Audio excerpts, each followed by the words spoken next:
Hello student, this is the question in GATE 2003, 2 marks. A uniprocessor system has two process. There are two process, both of which alternate 10 millisecond CPU burst and 90 millisecond IO burst. It is mentioned there are two process P1 and P2 and both the process arrive nearly at the same time. So you can say arrival time is 0, and what is the CPU and IO time? 10 millisecond CPU, 90 millisecond in IO. Getting my point? 10 millisecond CPU burst and 90 millisecond IO burst. So,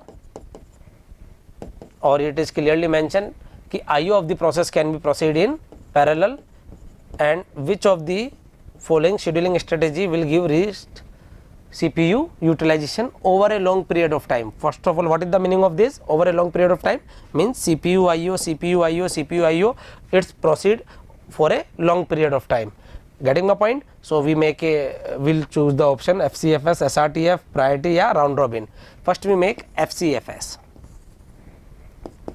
P1 0 to 10, then P2 10 to 20. Now when P1 finish its CPU 10, then it require 90 second IO.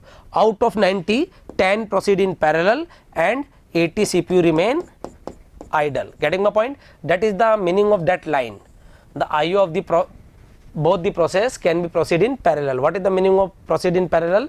When one process finish its in CPU burst, then another process complete its IO in parallel manner. Like 90 में से 10 तो यहाँ parallel manner में हो गया, बाकी कोई process system में नहीं थे तो 80 मिलीसेकंड CPU आइडल रहा. उसके बाद 100 पे P1 finish IO. So P1 is ready.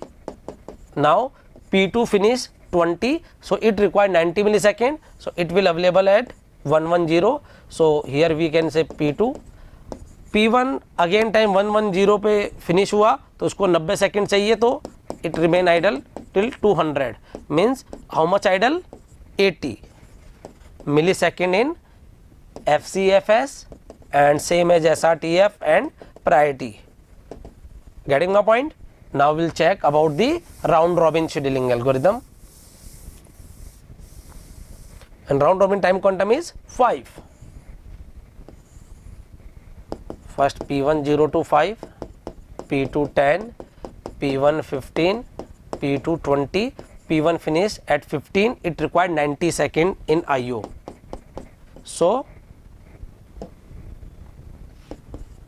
here 105, idle is 85. Getting my point?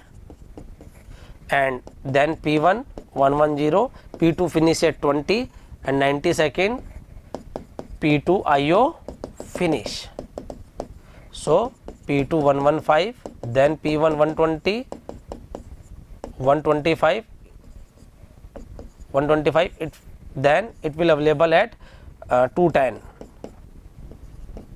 means again idle is 85. So here you can see in FCFS, SRTF and here the CPU remain idle is 80 millisecond, but in round robin CPU remain idle in 85 millisecond. So the answer is round robin with time quantum 5 unit. Clear hai? Here you can see 10 millisecond CPU burst and 90 millisecond IO burst. Here idle is 80, again idle is 80 in FCFS and SRTF and priority also, but in round robin the idle is 85. Getting my point? In each round the idle is 85. So in round robin scheduling algorithm, least the time quantum is 5 millisecond, then have least CPU utilization. Clear hai? Thank you. If you really like the video, please hit the like button, share the video, subscribe to our YouTube channel and press the bell icon for the latest updates. Thank you.